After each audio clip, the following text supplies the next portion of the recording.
আরজিকর মেডিকেলে দুর্নীতি, সিবিআই চার্জশিটে আক্তার আলীর নাম। দুর্নীতির বিরুদ্ধে সরব আক্তার আলী দুর্নীতিতে অভিযুক্ত। আক্তার আলীকে এবার অভিযুক্ত দেখিয়ে সিবিআই এর চার্জশিট।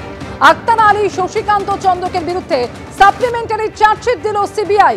আরজিকর মেডিকেলে দুর্নীতির মামলায় চার্জশিটে নাম রয়েছে এই আক্তার আলীর, যিনি দুর্নীতি নিয়ে সরব হয়েছিলেন। দুর্নীতি তদন্ত করতে গিয়ে নাম এসেছিল প্রাক্তন ডেপুটি সুপারের। আলিপুরের বিশেষ কোর্টে চার্জশিট দিয়ে এমনই দাবি কেন্দ্রীয় এজেন্সির। আর কি জানা যাচ্ছে এই বিষয়ে? প্রকাশ সিনহা এই মুহূর্তে সরাসরি রয়েছেন। প্রকাশ, যে আক্তার আলী দুর্নীতির বিরুদ্ধে একেবারে শুরু থেকে সরব ছিলেন, তার নামই রয়েছে সিবিআই এর এই সাপ্লিমেন্টারি চার্জশিটে। ঠিক কি অভিযোগ আনা হয়েছে তার বিরুদ্ধে? দেখো, তোমাকে বলে দিই, আরজিকর দুর্নীতির মামলায় একটা নতুন টুইস্ট বলা যায়। আজকে সিবিআই এর আধিকারিকরা আলিপুর কোর্টের সিবিআই এর স্পেশাল কোর্টে পৌঁছে যান এবং তারা একটা সাপ্লিমেন্টারি চার্জশিট জমা দিয়েছেন। তোমার মনে থাকবে, আরজিকর মামলায়, দুর্নীতি মামলায় এর আগেও চার্জশিট জমা পড়েছে সন্দীপ ঘোষ, আশিস পান্ডে সহ 4 জনের বিরুদ্ধে, 2 জন ভেন্ডার। আজকে যে চার্জশিট জমা পড়েছে, সিবিআই সূত্রের খবর, সেই চার্জশিটের নাম রয়েছে আক্তার আলী এবং আরেকজনের নাম হচ্ছে শশীকান্ত চান্ডাক। সিবিআই এর সরাসরি অভিযোগ যে আক্তার আলী, শশীকান্ত চান্ডাক, যিনি প্রাইভেট পার্সন, তার সঙ্গে যুক্ত হয়ে একসঙ্গে যোগ সাজস করে তিনিও কিন্তু দুর্নীতিতে যুক্ত রয়েছেন।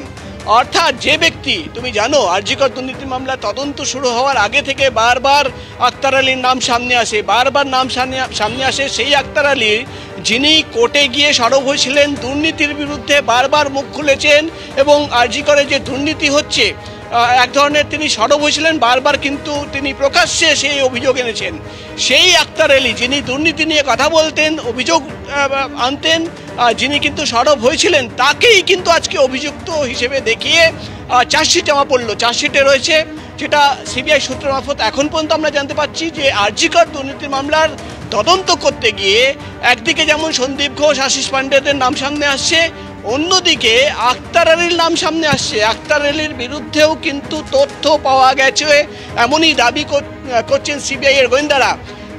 অর্থাৎ প্রাক্তন ডেপুটি সুপার আক্তার আলী, যিনি বারবার আরজিকরের দুর্নীতি নিয়ে সরব হয়েছিলেন, অভিযোগ এনেছিলেন, প্রকাশ্যে এসে বারবার তিনি অভিযোগ এনেছেন, সেই আক্তার আলীর বিরুদ্ধেই কিন্তু আজকে চার্জশিট করা হলো। সিবিআই এর গোয়েন্দারা সরাসরি পৌঁছে যান আলিপুর সিবিআই স্পেশাল কোর্টে এবং যে চার্জশিট আজকে জমা পড়েছে সেটা ইতিমধ্যেই কিন্তু কোর্টে জমা পড়েছে, কিন্তু তার কগনিজেন্স নেওয়া হয়নি, যেহেতু চার্জশিট জমা পড়তে দেরি হয়েছে।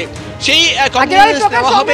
অর্থাৎ সিবিআই তরফ থেকে যেটা বলা হয়েছে, বিশেষ কোর্টে চার্জশিট জমা দিয়ে যে দুর্নীতির তদন্ত করতে গিয়ে নাম উঠে আসে এই আক্তার আলী, প্রাক্তন ডেপুটি সুপার, যিনি শুরু থেকে দুর্নীতির অভিযোগ নিয়ে সরব হয়েছিলেন, তার নাম রয়েছে সিবিআই এর সাপ্লিমেন্টারি চার্জশিটে। কি বলছেন আক্তার আলী, শোনাবো। চার্জশিটের কপি আমি এখনো পাইনি এবং আমি আমার অ্যাডভোকেটের সঙ্গে কথা বলছি এবং আমাকে দেখতে হবে কি আমার এগেইনস্টে কি কি চার্জশিট দিয়েছে সেটা আমার দেখতে হবে এবং আমি আমার অ্যাডভোকেটের সঙ্গে কথা বলবো, তরুণজ্যোতি তিওয়ারি, ও উনি ব্যাপারটা দেখবেন। সেটা যেহেতু চার্জশিট আর কোনো কপি আমি পাইনি, তো আমি সেটাতে এখনো বলতে পারছি না। সেটা দেখি, দরকার হলে আমি কোর্টে মুভ করব, সে তারপরে আমি কিছু বলতে পারবো। দেখুন, এটা তো মিথ্যে অভিযোগ এবং মাঝখানে কোথা থেকে কি হয়েছে সেটা আমাকে দেখতে হবে। আমাকে একটু সময় দিন, আমি লিগালি ব্যাপারটা দেখে তারপরে জানাচ্ছি। এবিপি আনন্দ, এগিয়ে থাকে, এগিয়ে রাখে।